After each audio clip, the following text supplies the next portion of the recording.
Hey viewers, Crystal here from the Early Brush, Late Brush YouTube channel.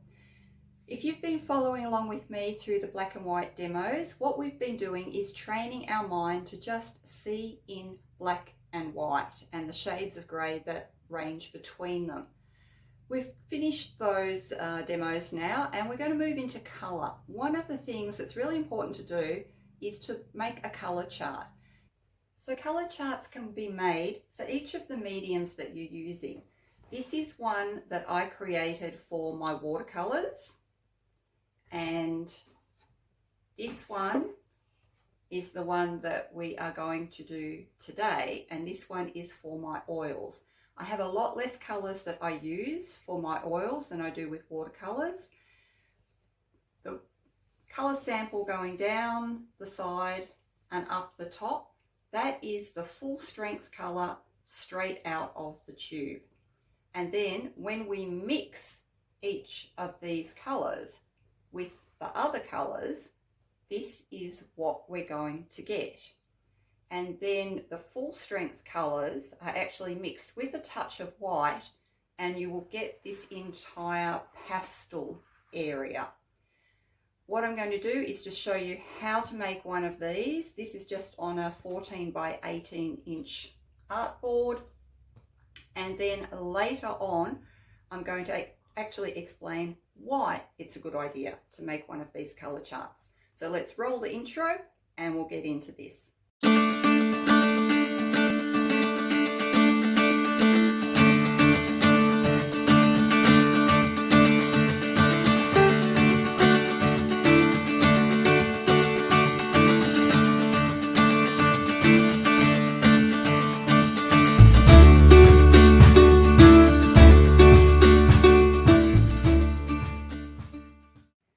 Hey viewers, if you've been following along learning how to paint with me, we did some black and white tonal studies. We started off with an abstract, just making very dark colours. You've got white, and then you've got a couple of different shades of grey. They're called tones. After we did the abstract, we then did a lilium flower. And then after the flower, we moved on and we did the cat. And lastly, we did a black and white landscape. We're going to move into colour now. I am not affiliated with Reeves, but I really like their paints. I have used the more expensive artist brand paints in the past, the Dale Aroundley, the Winsor Newton, Art Spectrum, but I find that these ones are very good and you hardly ever need any medium, any linseed oil to mix in with them. So as a hobby artist, these are fine for me. As you can see, the majority of them are Reeves, with the exception of Art Spectrum's Alizarin Crimson. And I don't like using pure black. I have used it for the tonal studies, but we ditched that one now. I'm going to show you a colour chart and we're going to get to know our paints. Initially, when I started out using the Reeves oil paints, I purchased a small box set. I think it was 18 colours. You can see that these are the only ones that I have left, and most of these tubes are nearly empty. Some of their colours they don't actually have in the large 50ml version. Peach was one of them, and I think these greens, there's light green, sap green. Not all of the sample colours actually come in the large tubes. To make a colour chart, all you need to do is go out and buy a board. In this case, it is a 14 by inch art panel. And I have just gridded it up with 2 centimetre by 2 centimetre squares. And I've listed each of the colours that I have in my kit. We've got white, lemon yellow, medium yellow, yellow ochre, cadmium red. We're going to do quin magenta. I'm just going to show you how I set this up. There's alizarin, but alizarin is an Art Spectrum brand that I like. All of the rest are Reeves. Burnt sienna, burnt umber, chromium oxide, phthalo green, cerulean, ultramarine blue, phthalo blue, Payne's grey, and dioxazine purple. What I do is I take the colour straight out of the tube and I put a sample next to what it is called so that I can see it clearly. I do that down the side and I also do that along the top. Quinacridone magenta is the last colour to go into the chart, so I've just taken some of it straight out of the tube and we're going to be mixing it with every other colour that I have.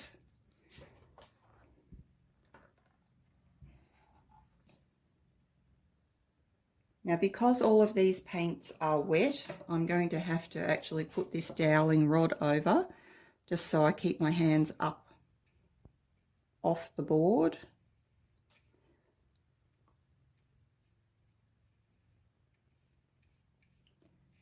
And you just take the original colour straight out of the tube and you paint your square with it. Some of the colours are opaque and will go on very well. Others are very transparent and come out quite streaky. This one is a little on the streaky side.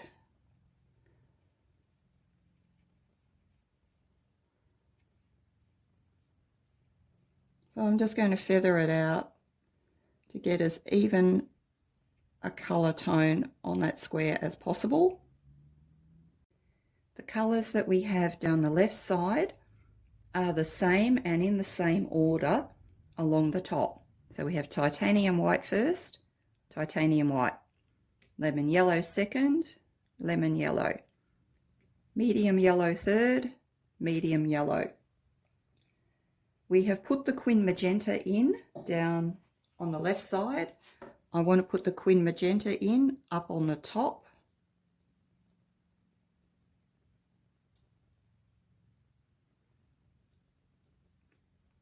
And this is straight out of the tube. It is not mixed with anything at all.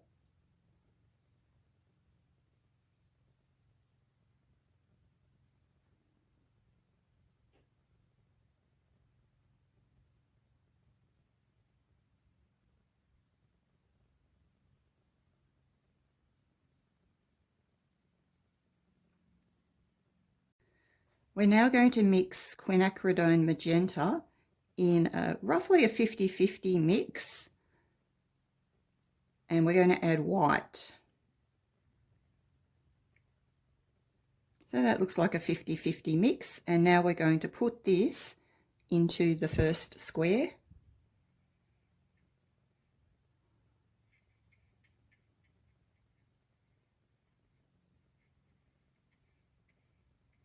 Each of these colours has been mixed with white, lemon yellow with white, medium yellow with white, yellow ochre with white, cad red with white. So that gives you the pale version.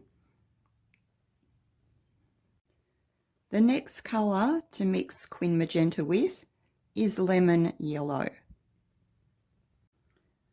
So I'm going to take some lemon yellow and an equal amount of quin magenta and mix them together.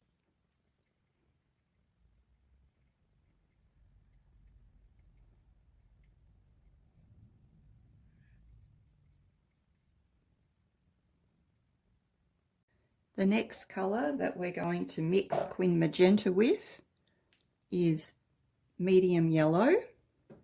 I'll move that out of the way. So we've got the lemon yellow, we've got the medium yellow. So we just mix up equal amounts.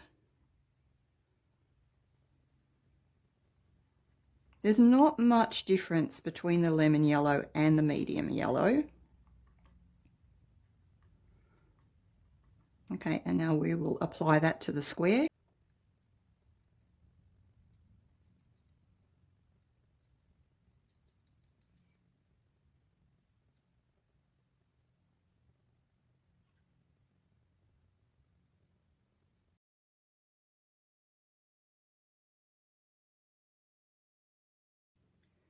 When we get to Quin Magenta, mixed with Quin Magenta, it's basically going to be the colour straight out of the tube.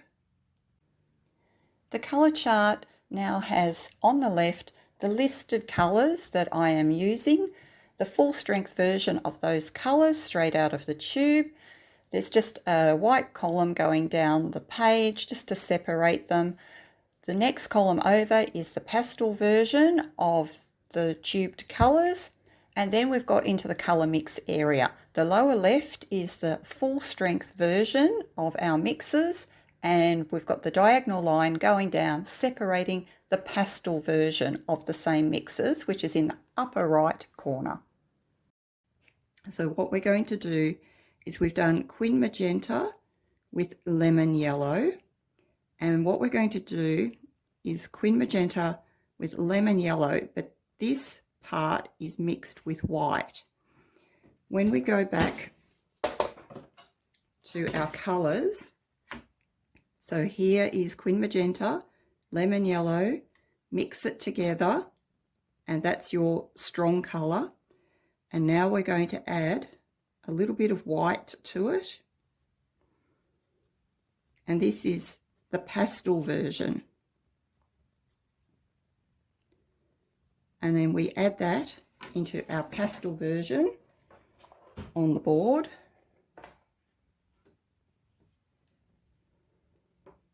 So Quin Magenta with lemon yellow, but this is going to be the pastel version. And you can see that this is about half strength.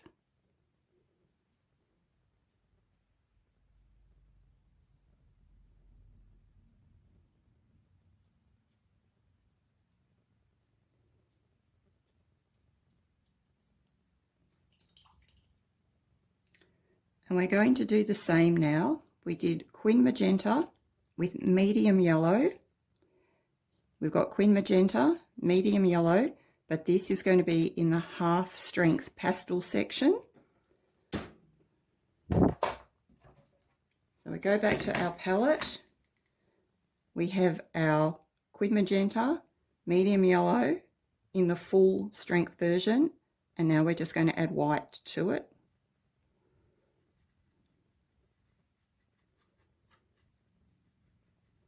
And we're going to add this colour into the pastel square.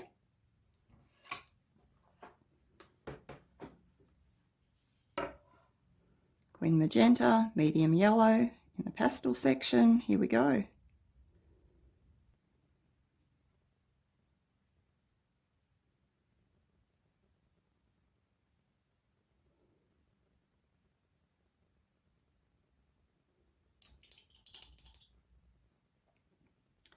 The next one to do, we did Quin Magenta, yellow ochre, and now we've got a Quin Magenta, yellow ochre section, but we're going to do it half strength.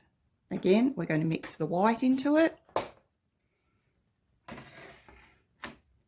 Quin Magenta, yellow ochre, the full strength version.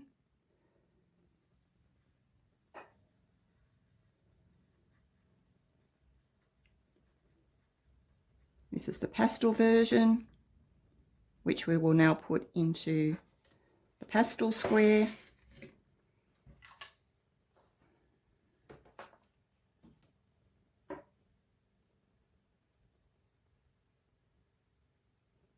And you can see if I hold that one here, it's half strength.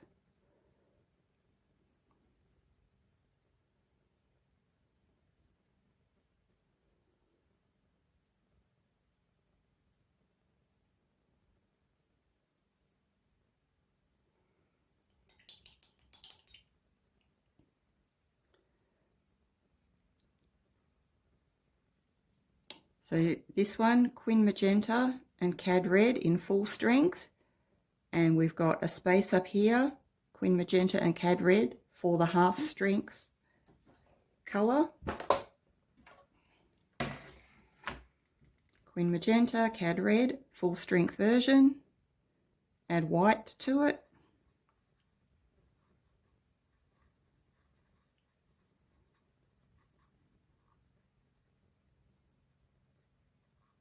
and we add that into our pastel square.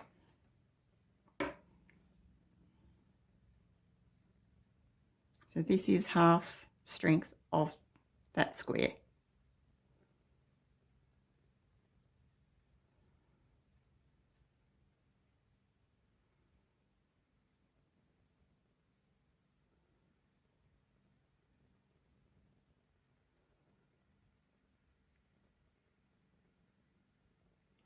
So you just continue on filling every square.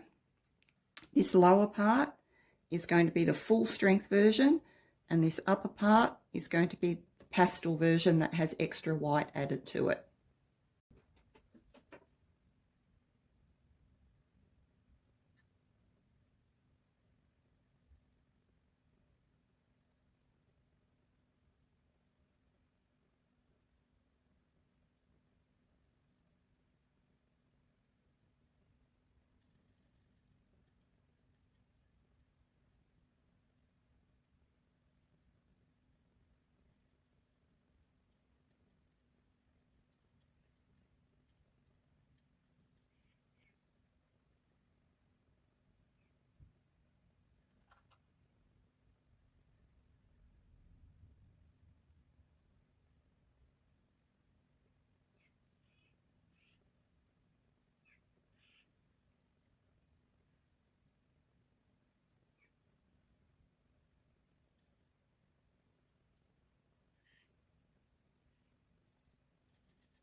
One of the first things an artist should get to know about their paints is on the back of the tubes, sometimes there will be information that is given about them. For example, this one is our chromium green, and what I want you to pay attention to is the opacity. They've given this one a full dark square, meaning that this paint is super thick and should cover all of the white of your canvas very quickly. It's very opaque. If we take medium yellow as the next example, this one, the manufacturer recommends that it has a mid opacity. It's not a fully dark square, but it's got a line through it stating that it has pretty good coverage. And then the one that we actually used was our quinacridone magenta. And I had a lot of trouble getting a good coverage with this one. It was very streaky. And when you see on the back that it actually has no opacity at all, it's quite a transparent tube of colour. So here is our chromium oxide, very good coverage, and this is the 50% paler version. Again, very good coverage. The medium yellow, even though it was a mid opacity, it still actually gave very good coverage straight out of the tube and when the white was mixed into it.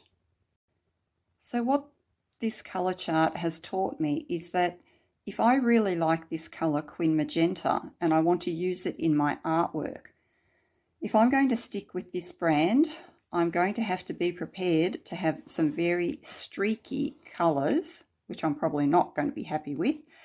I might go out and find a Quin Magenta in a different brand and add that to my kit. But if I wanted to use it for glazing purposes, just to warm the overall colour of a painting up, this transparent magenta would be ideal for glazes. If you want to save a lot of money as an artist, you don't need to go out and buy a ton of different tubes of green paint. For example, we've got phthalo green here. It's a nice blue green. When you add some white to it, you get a lovely turquoise colour. If you add lemon yellow to it, you've got this beautiful bright spring green. There's also a slightly darker version by using the medium yellow. You can get an olive green by mixing it with yellow ochre. If you mix it with a cadmium red, you're going to get a lovely rich chocolate brown. It didn't do very much with quin magenta. If you want to get almost a black, you can mix it with alizarin. And then we've got some more beautiful greens, still from the phthalo green range, by mixing it with chromium oxide. And then you've got all of these beautiful bluey greens that could almost be fantastic for an ocean scene. And that's simply by having phthalo green in your kit and mixing it with your other paints. Another consideration that an artist has to make is how dark will you need to paint? A lot of the yellows that come out of the tube, if you squint down, pretend you can only see in black and white so that you're getting the tones, they are very light. Our lemon yellow is a number 2 tone. Our medium yellow is probably a number 3 tone. Yellows don't come out of the tube super dark, like down near a number 7, 8 or 9. You need to have a few dark tubes of paint in your mix for when you're making shadows. Even our reds, so cadmium red, if we try to match it in tone, if we squint down, it's probably a number 3, and our quin magenta is maybe a number 3, and that's why I like to have alizarin in the mix. It helps you to make a great deal of darker reds. So if we go by tone, it's probably a number 8, and you can see that you can get some quite dark reds. The same when you are selecting blues. You don't want to have only blues that are a very light tone. Otherwise, you're just not going to get beautiful deep colours in your ocean scenes or your mountains. You're going to need to have a range of blues that are actually quite dark when they come out of their tube. For me, I like to have ultramarine and phthalo blue in my mix. So hobby artists, I hope that you found this colour chart to be useful. It took me about a day to do. By the time I drew up the grid and then I painted the full strength version of colours down in this corner, I then added white to all of those colours and made the pastel version. But it is a useful exercise. It's just going to help you see the infinite variety of colours that an artist can make just by a limited number of paint tubes. You'll be able to know which of your tubes will be really good for glazing, and all of the others, especially the earth materials like the umbers and the ochres, they're usually very opaque and give good coverage. It's just going to help you to know so much more about your colours. Thank you very much for watching. If you learned anything new, please give a thumbs up. It's the only way that the algorithms will actually get my content up and shown on YouTube. So until next time, happy painting. Thank you for watching.